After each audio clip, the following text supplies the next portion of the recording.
But the problem is, if the partisan is ultimately just two sides spinning up their anger but producing no reform, it feels good. It certainly feels to scream at them and to be really angry and self-righteous about how terrible they are and how good we are. But if in the end we get what we've gotten, which is nothing, then can we afford that? Is that a luxury we can allow ourselves to indulge? Lawrence Lessig is the Roy L. Furman Professor of Law and Leadership at the Harvard Law School. This afternoon, he will be presenting his latest book, America Compromised, a thoroughly researched explanation of how America has become corrupt, not by villainous people, but good people allowing corruption to occur. We're so pleased to have him here at Harvard Bookstore. Please give a warm welcome. So about a dozen years ago, I was happily pursuing the law of cyberspace and taking on the increasingly powerful corporate interests who were trying to capture control of the culture space in American and world culture. And I was completing what would become my last book about copyright and the internet, a book called Remix. And a friend of mine, a friend of a number of people in this room, came to visit me, Aaron Swartz. And Aaron listened to my account of what I was doing and was not impressed at all. And he said to me, how do you think you're ever going to make any progress in the problems that you're attacking, copyright law and the regulation of the internet, so long as we have this fundamental corruption that defines our government? And I said, a little bit miffed that he wasn't more excited about what I was doing, I said, you know, Aaron, it's not my field. And he said, you mean your field is an academic? I said, yeah, as an academic, I study the internet and copyright. And he said, is it your field as a citizen?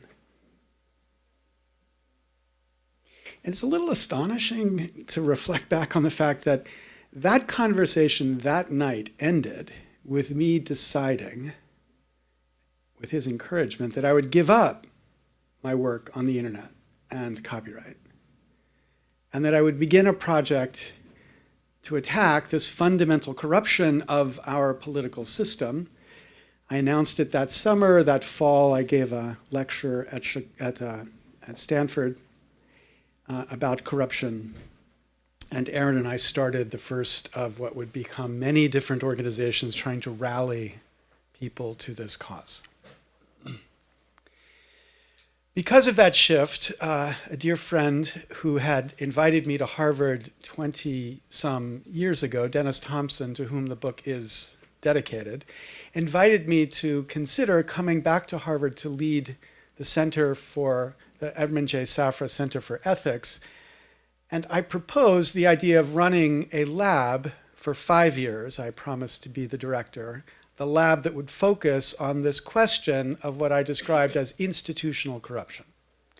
I'd stolen that idea from Dennis. Dennis had written about it in his work about Congress. But I wanted to have a center that would bring researchers together from all sorts of disciplines to think about this problem of institutional corruption in many different contexts. Because what I discovered was that one never sees it in one's own life, but it's easy to see it in the lives of others.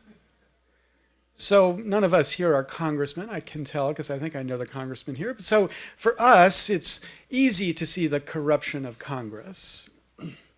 But if you're a lawyer, it might be hard to see the corruption of lawyers.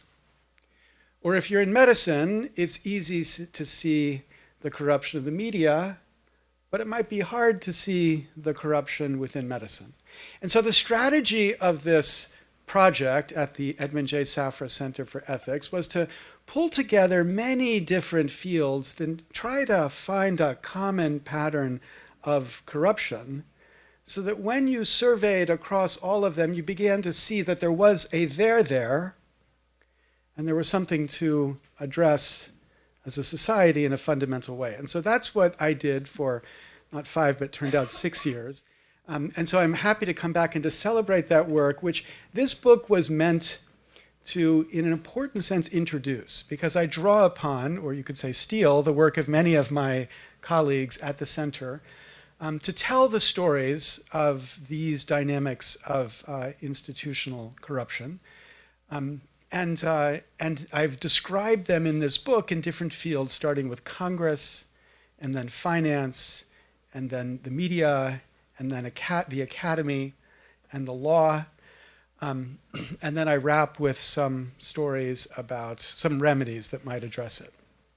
This book was based on a series of lectures I gave at the University of Chicago, which feels like a long, long time ago.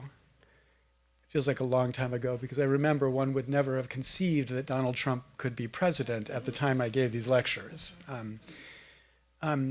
And then it took some time to recast them a bit, but they're based on those lectures, and the lectures still live on the internet to map with this. So what I want to do here is I'm just going to, it's the fun thing about these things, I get to read the book. So I'm going to read a little bit of the book, just the introduction, the preface to the book. And then I'm eager to map out a couple examples very briefly and then take questions, because I know there are a lot of people here who've thought about these ideas, and I'm more interested in that conversation than reading the whole of this book.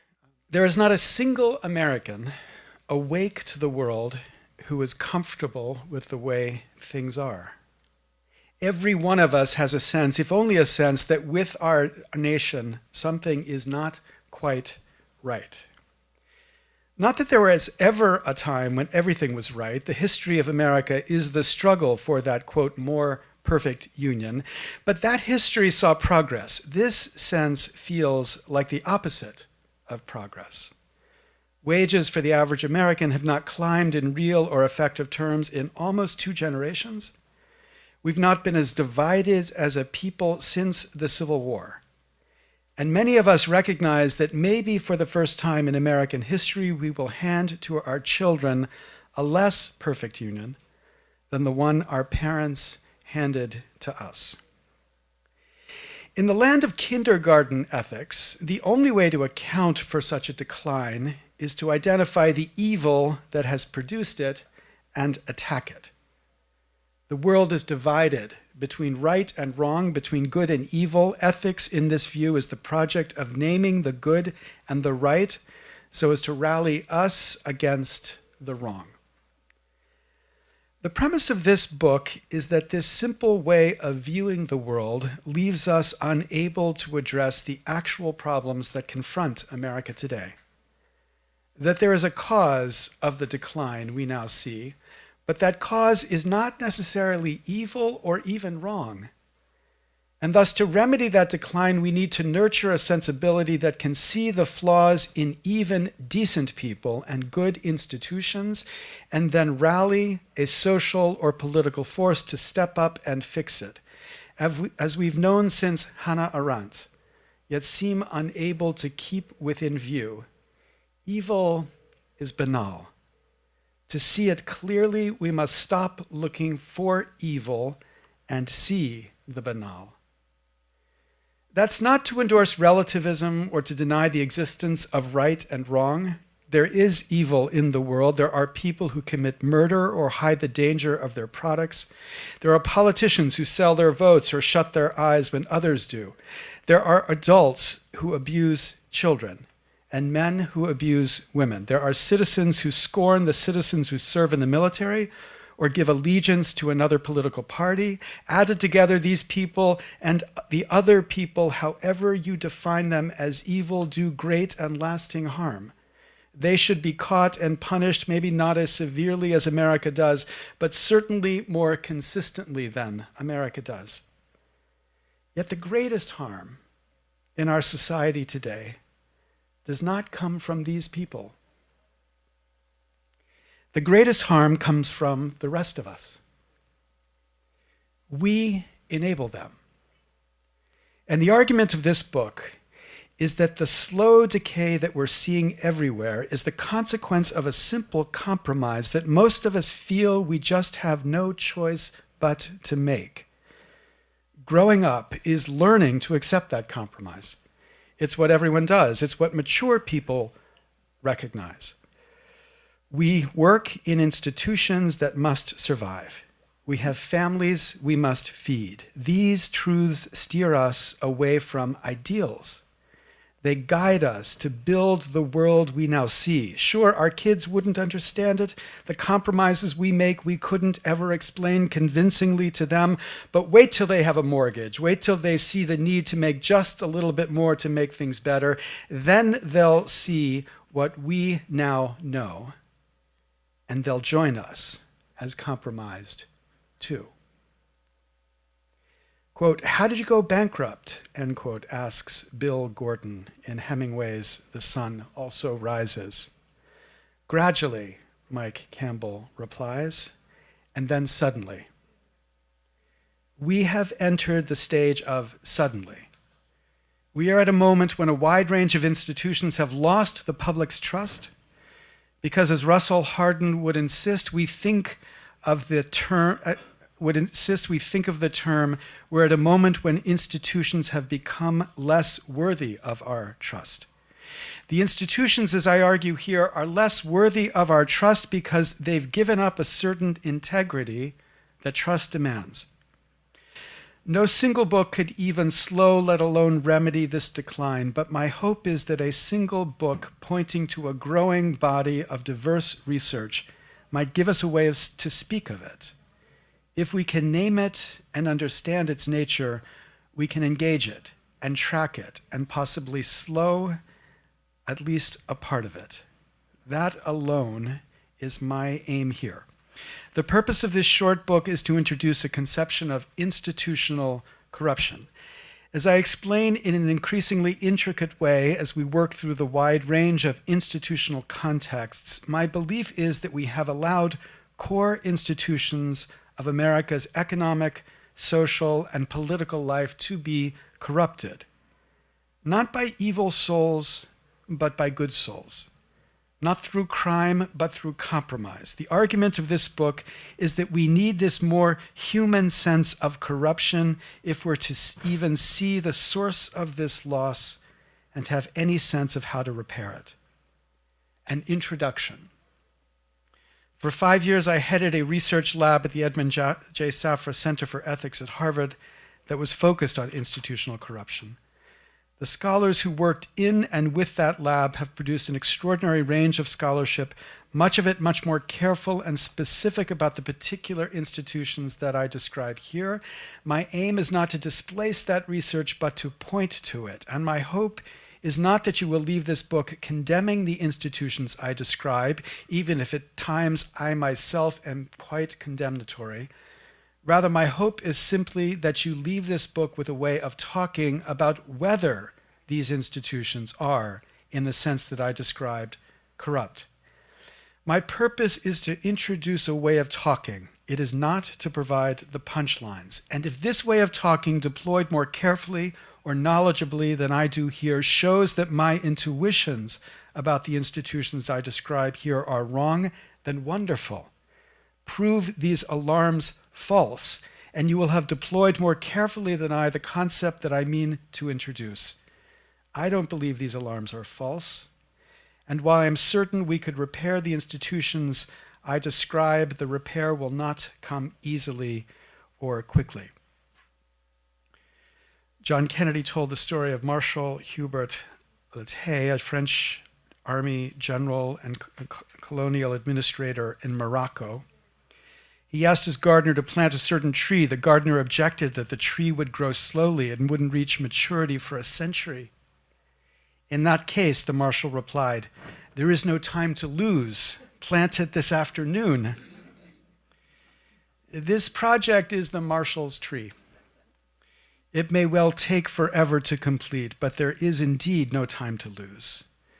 We should begin upon it now. Thank you. So the question is whether the Supreme Court evinces the same kind of institutional corruption. So I just so happen to have a book coming out in April that's about 500 pages long, which is attempting to address exactly that. I don't think the Supreme Court is institutionally corrupt in the way that I'm describing. That's not going to be believable to many people. Maybe you have to be dulled by 500 pages to get to that conclusion, but I don't, because the dynamic of the Supreme Court is insulated from the kind of influence that would undermine its integrity. To the extent one thinks it is corrupt, you'd look at the political influence. And at certain moments in American history, the Supreme Court was politically influenced in a corrupt way. James Buchanan leveraged his power of the presidency into the court to produce a decision around slavery that was deeply corrupting of the traditions of America. So I'm not saying it's never been, but I don't think that's the best example of the kind of undermining of the integrity of the institution that I'm pointing to with these. But maybe Harvard will invite me back to talk about that book, and we can follow up with that. Yes, sir. How do you define corruption? Yeah, so what I'm very interested in is a distinction between two senses of corruption. So one sense of corruption thinks about the corruption of individuals. And this is what the Supreme Court is obsessed about when the Supreme Court talks about corruption in the context of campaign finance. So what they're thinking about there is a kind of quid pro quo, an individual saying, I will give you $10,000 if you vote this way on this legislation. And that kind of corruption is criminal, and it is existing in Congress, not very frequently. Dennis Thompson's book on Congress observes, and I think he's right, that probably that kind of corruption is at its lowest point in the history of Congress. But that's a kind of corruption which is, I think, dominates our way of thinking about corruption. And when I introduce this idea, I point to the work of Laura Underkoffler, who characterizes corruption in this moralistic, individualized sense. It's like a weakness of the soul. It's a infection of the soul. But the kind of corruption I'm thinking about is not at the level of individual. It's at the level of institutions. And it's about the way institutions can become affected by influences that undermine the ability of them to perform their job. So I think the definition I offer here says it's an influence, corruption is an influence within an economy of influence that weakens the effectiveness of the institution or the public trust of the institution, where the public trust is an important part of that institution. So think about the way Congress funds its campaigns. So that's not bribery when you give money to a political campaign. It might be, but it's not typically. But when we recognize that members of Congress spend anywhere between 30 and 70% of their time raising money from a tiny, tiny fraction of the 1%, what we recognize is that they are attuned to the interests of this tiny 1%. They become dependent upon this tiny, tiny fraction of the 1%. So they are dependent on a tiny fraction, and that tiny fraction, of course, isn't the average American. It's a very wealthy slice of America. Okay, so that dependence is a feature of the way Congress functions. I submit it's inconsistent with a design of how Congress was meant to function. The institution of Congress, as Madison describes, was to be an institution that would be, quote, dependent on the people alone, and by the people, he meant, quote, not the rich more than the poor. So their ideal for the institution was an institution where the members would be dependent on the people. The reality of the institution is an institution where the members are dependent on this tiny fraction of the 1%. Even if no crime has been committed, that is a corrupted institution, because it is bending away from the approach, the intent, the application that it was meant to be. And because we have, or I'm stipulating, a very clear sense of what that intent was to be, we can therefore call it corrupt. There are many institutions where we don't have a clear sense of what its purpose is. This way of talking is intended to flesh out people's sense of what the purpose of the institution is. But I submit we have more institutions where I think we have a clear sense of the purpose than one would think. and that the exercise of engaging in that conversation is really, from my perspective, the most important therapy that we can offer the institutional corruption that I'm describing here. Let's begin that conversation with each of these institutions. What is the purpose? What are we here for?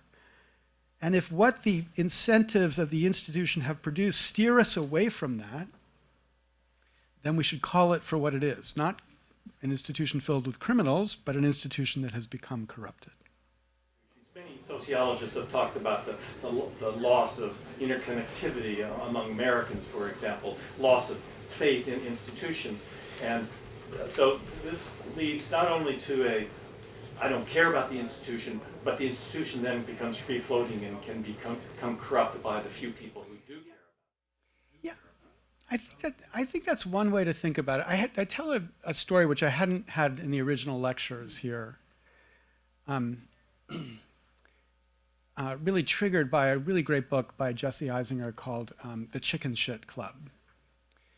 And The Chicken Shit Club gets its title from a speech which James Comey gave to a bunch of U.S. attorneys in the Southern District of New York.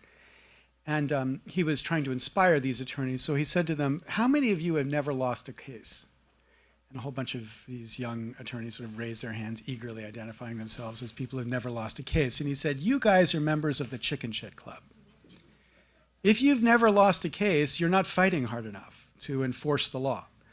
And so he was trying to point to a certain kind of conflict between the personal incentives to be a winner and the institutional incentives of pursuing justice. But Jesse's book has a much more apt parallel to what I'm talking about here when he describes the really personal life of U.S. attorneys. So, you know, this is to your point about whether it's about the individual good or not. You know, U.S. attorneys 25 or 30 years ago in places like New York City could live lives that allowed them to have a perfect overlap of good for themselves and good for the society, like, you know, white-collar prosecutors in the Justice Department in New York felt like they were doing God's work. They were going after these corporations, they were prosecuting individuals in these corporations, they were sending them to jail. And they were paid relatively well, not as well as, you know, Cravath, and Moore partners, but they were paid well enough that they could afford the life of being a prosecutor for the whole of their career. But he describes the way this extraordinary gap in the pay that has emerged between lawyers in the private sector and lawyers in the government sector produces real pressure on these lawyers. And what's important is to recognize the nature of this pressure. It's not that these lawyers are trying to imagine buying a Porsche. You know, geez, I need to get a Porsche, so what can I do to get a Porsche? It's more like, you know, their family says, you know, our kids need to go to private school, or our kids need braces, or, you know, we want to move into a bigger house. And on your salary as a U.S. attorney in New York, we can't really afford that. So, you know, what are you going to do? And you can imagine the conversation. Well, this is what I want to do, but, you know, you have a family, and the family has needs, and people like you are able to provide for their family. So what are you going to do?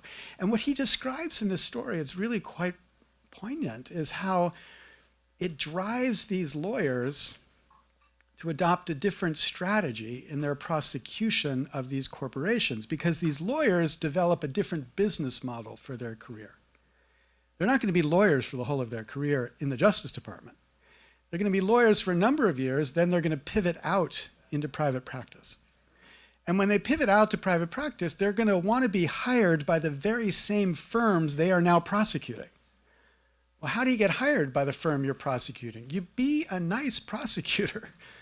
You know, what's a nice prosecutor do? Well, when you prosecute a big corporation, you don't insist on sending the CEO to jail. That's just not nice.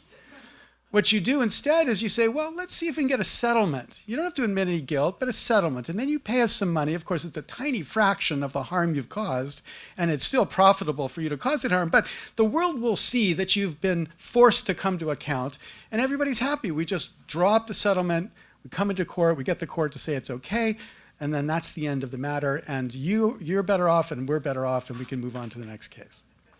Now, it's not so simple in the sense that, anybody recognizes this calculation at the top of their head. But the dynamic of institutional corruption that I'm describing is a very subtle dynamic. And the point is, when the whole of the practice is filled with people who are thinking in this way, it is really hard to be that one or two U.S. attorney who just says, no, we should be prosecuting these CEOs.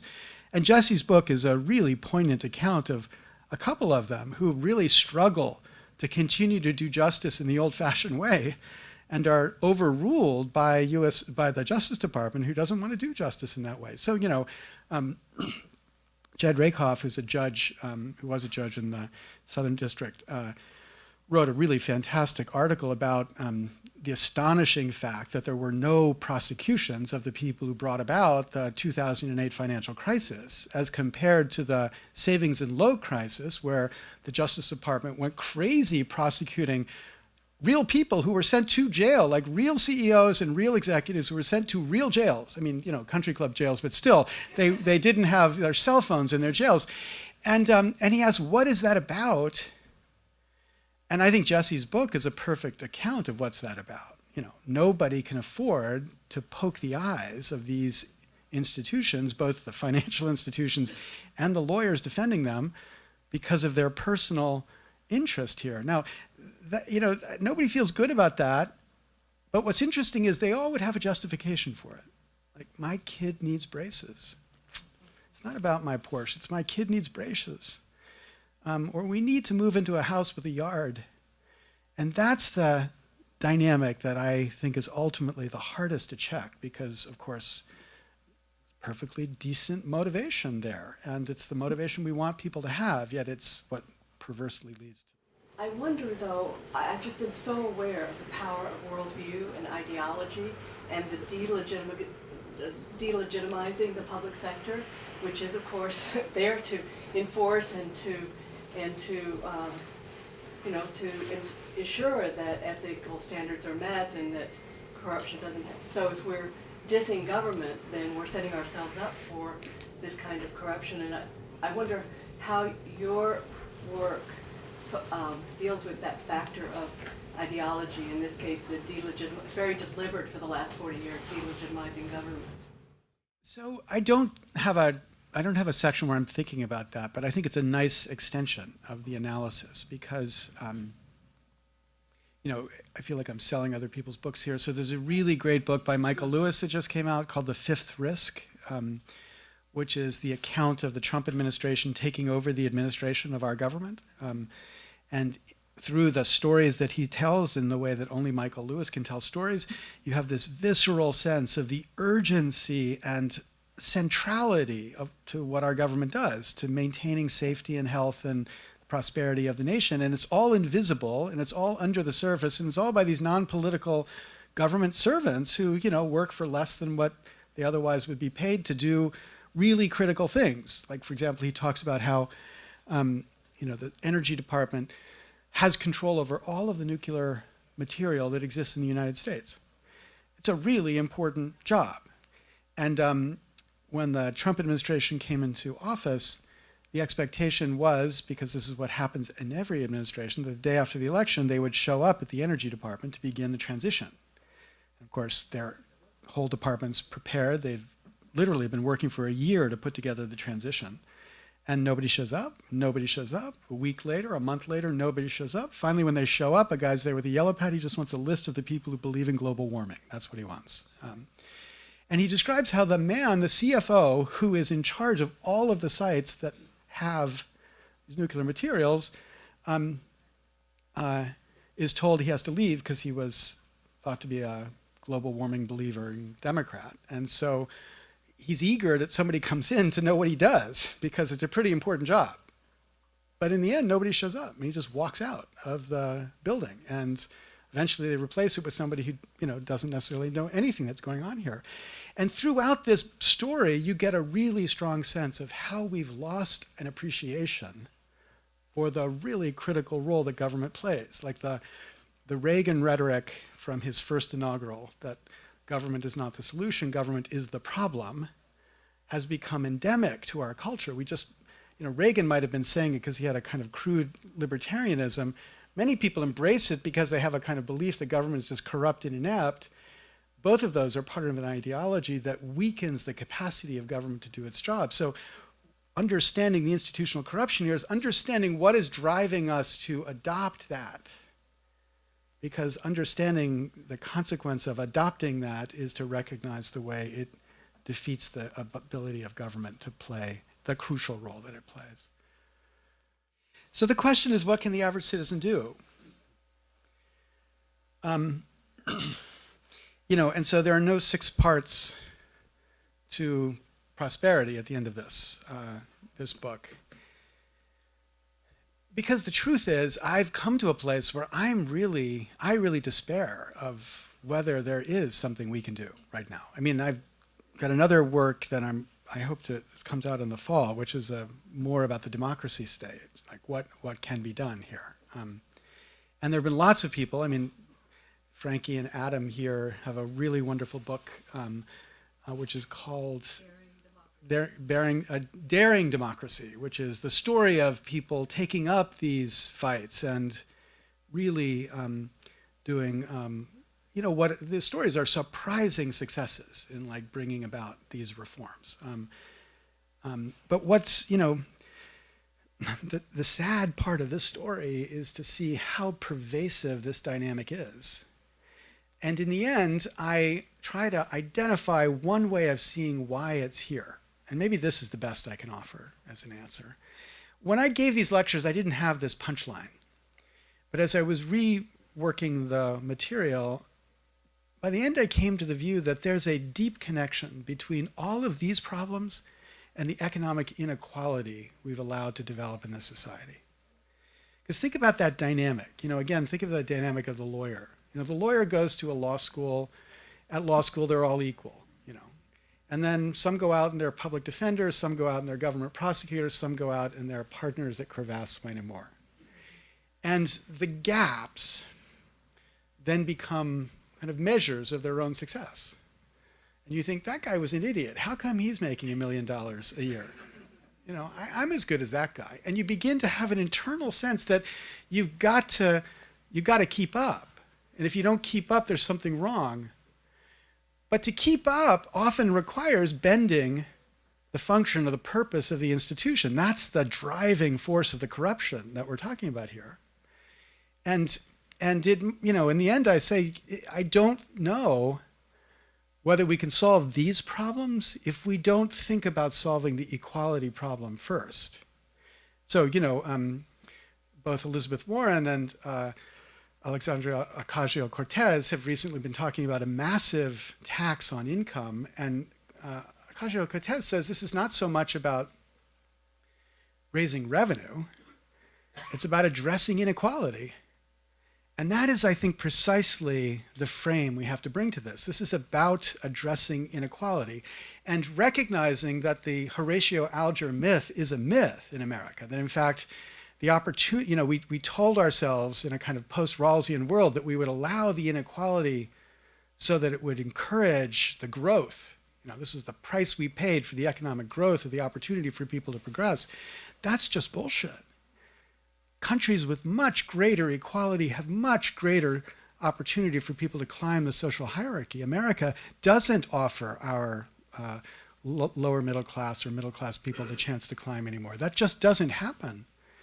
And so to recognize that the reason we were accepting this inequality doesn't even exist anymore, and that the inequality is driving these destructions of core institutions of our society, I think gives another reason for us to think about why we need to do something to address that fundamental inequality. Yes, sir. Then I'll come over here, I promise. It sounds like there's a relationship between fear and corruption. And I wonder if you could talk fear of economic anxiety or immigration or social status. And how do you see the attempt to fight fear as a way to fight corruption? There might be. I'm not sure I was thinking of it as fear. I think of the dynamic more like, I'm just trying to get ahead. And how do I get ahead in this world? So I feel better about myself. That's not necessarily fear, but these are the steps I have to take. And in an institution, if I don't follow the corrupt path, again, not in the criminal corrupt path, but just don't do what everybody else is doing, I'm not going to be able to progress. So it might be that some are motivated by fear, but I don't think it's an essential part to the story. It's a good point, though. I want to think more about that.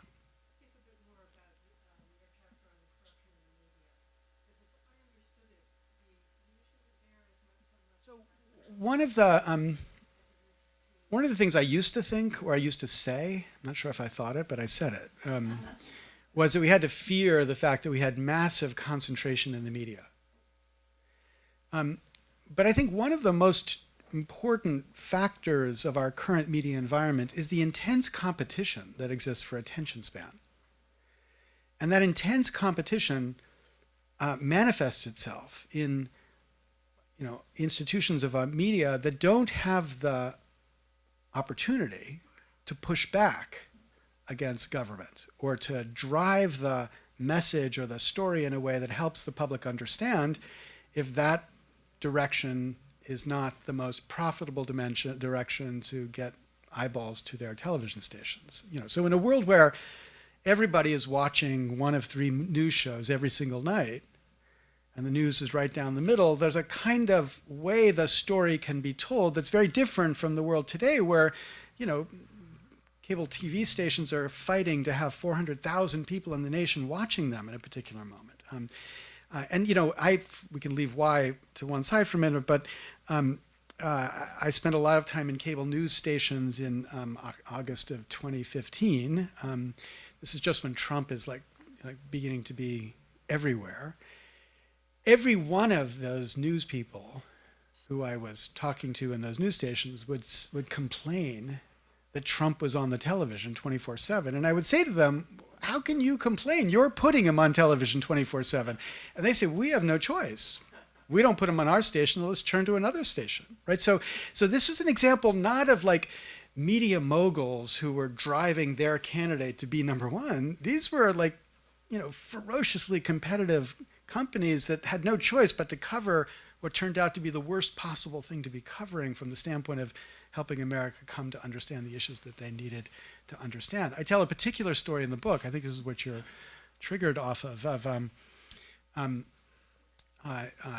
my friend Robert Greenwald did a film about the Iraq War, and he wanted to do a re-release of the film after George Bush had given this interview on 60 Minutes, where George Bush explained his reasons for going to war. And so Robert wanted to include that segment in the re-release of the film because it was such an extraordinary 30 seconds, because it was clear the president had no reason at all to go to war here. So they asked NBC for permission, and NBC said, nope, we're not going to give you permission. And Greenwald was astonished because never does that happen. It's just standard licensing. You just get permission, you pay the price. And he said, why? And they said, well, we don't think it makes the president look very good. Now, it's not that NBC had a desire to get George Bush reelected. What NBC had was a desire to have interviews with George Bush in the future.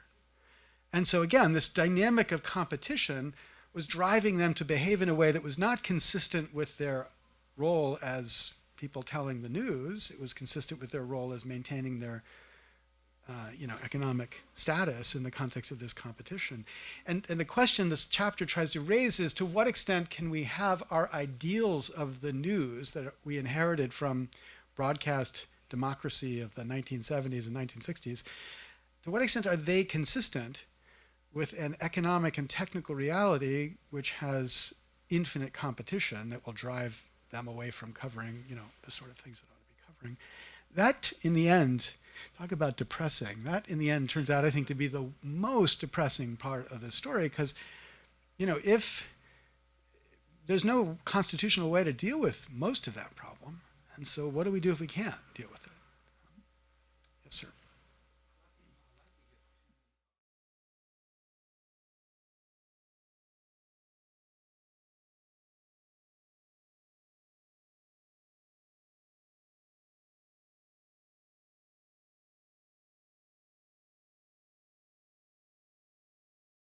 So I think these are two great examples, and I want to disagree about the nature of the corruption in each.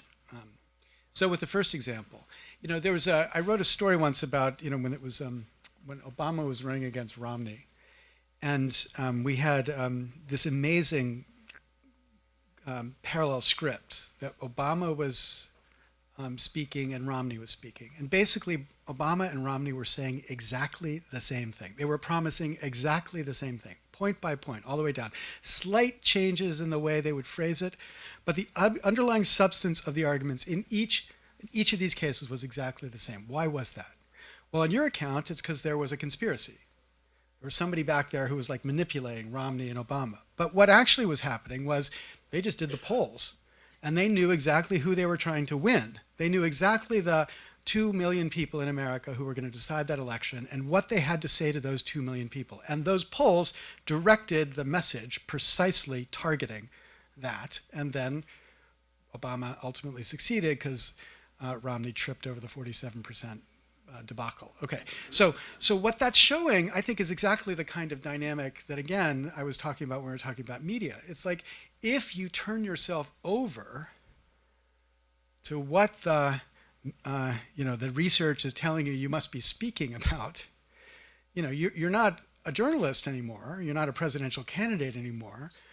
You're just basically the reflection of what these meters are telling you the public's interested in. You heard of clickbait on the internet, where sites like Huffington Post dynamically reorder what's on this page and dynamically change the titles for the articles based on which ones are getting clicks. And and it's still not clear, but I think it's true that they're actually personalizing it down to you.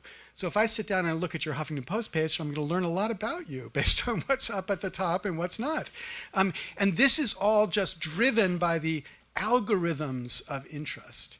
And the question I think we need to ask is algorithm-driven presidential candidates leadership? Is that what leadership is?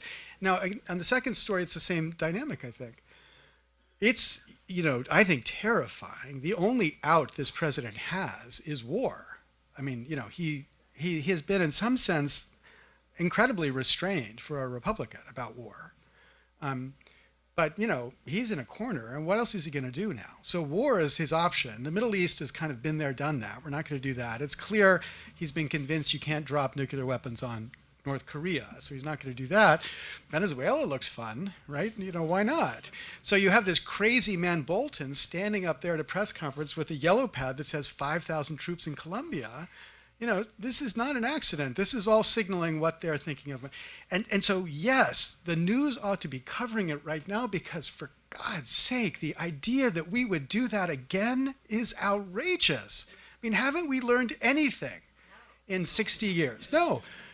And so this is exactly the moment when every news outlet ought to be covering not just the particulars of Venezuela, but the whole history of American intervention in that part of the world and what we have done to destabilize and destroy governments across the world, but especially in that part of the world. We ought to be preparing America to be prepared to react.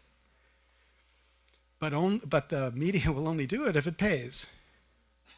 Does it pay? No, because the Super Bowl is coming on, and that's what we want to be talking about. Now, I'm with you. I was embarrassed. I was at a checkout counter, and somebody was being nice to me, and she asked me about, my plans for the Super Bowl, and I realized I couldn't even name the teams who were going to be in the Super Bowl. And she revealed that one of them was, from LA, and I said, oh yeah, well, who's the other one? And then she was like, what? So, oh my God, that's on TV now. So my career's finished. So I'm with you on that, but this is the point. It's the underlying dynamic of incentives, and we ought to be able to stand back from that and say, is that giving us what we need? And I think here, clearly, it's not giving us what we need. And so what, again, back to this question, what do we do about it? I don't know, but it's time to push people to ask those questions and get it to the surface. I was impressed by the high school kids from Florida who took their experience and went out and taught all over the country, teenagers, to consider where the money was coming from for the candidates they were thinking of supporting, which was the first time that had gotten a very wide public airing, especially for this next generation. So what if everybody in this room started calling all the media to say, damn it, Yeah. Venezuela? I mean, so look at the way the Democratic primary for president is developing. Right, the data experts are telling the candidates that the most important first group to grab are the progressives.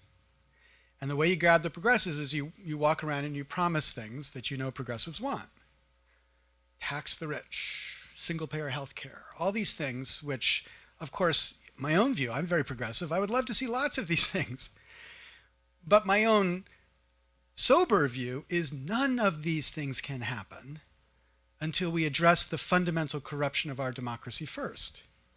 So you sit back and say, why are you talking about all these things that you really know cannot happen until we address the fundamental corruption of our democracy first? And the answer, not of the candidates, but of their team, is we can't get elected talking about that.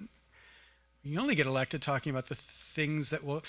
Now, I still don't accept that framing because I think that, you know, this pattern of like going out and pandering to this core base turns them into people that, you know, 50% of America can't help but hate.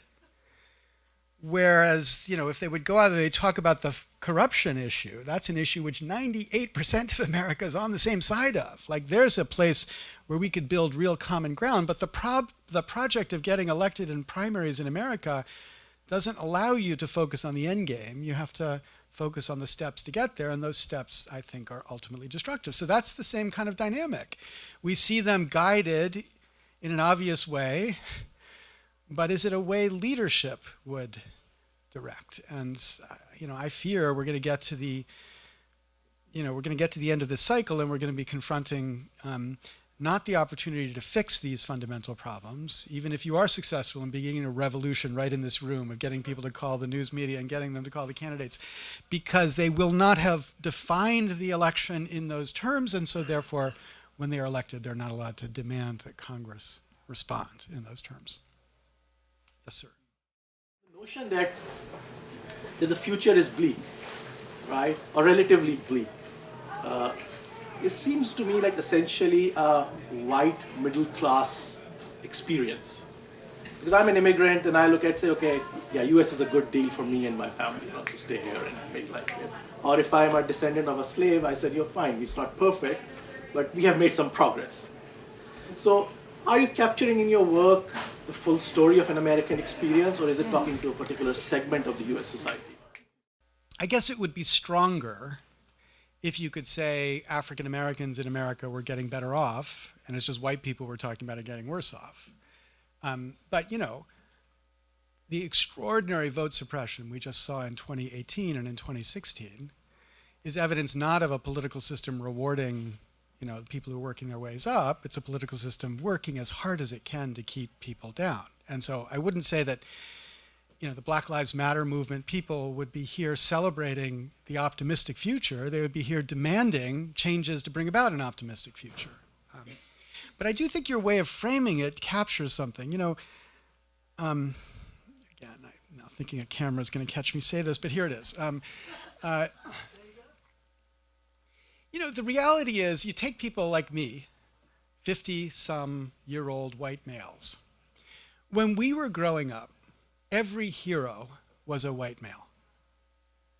Just the way it was. Everybody the world looked up to, you know, in the media was a white male. And when I grew up in a small town in Pennsylvania, Trump country, when I think of how did those people vote for Trump, deep down I think it's because people like me who are growing up there now look at a world where all the cool people are not white males. You know, they're women, they're African Americans, they're gay and lesbian, they're people who are immigrants. This is the vital success in America today, and there's a class of people like me, or, you know, people in my demographic, who somewhere in the back of their head are wondering, what happened to my country, literally? And then some of them can be triggered to be kind of Trumpers and say, now we're going to fight to get my country back. But I think that we need to understand the source of that anxiety and find a way to get over it by, in the way your question so helpfully framed, suggesting the optimism and the hopefulness of a truly diverse and multiple America.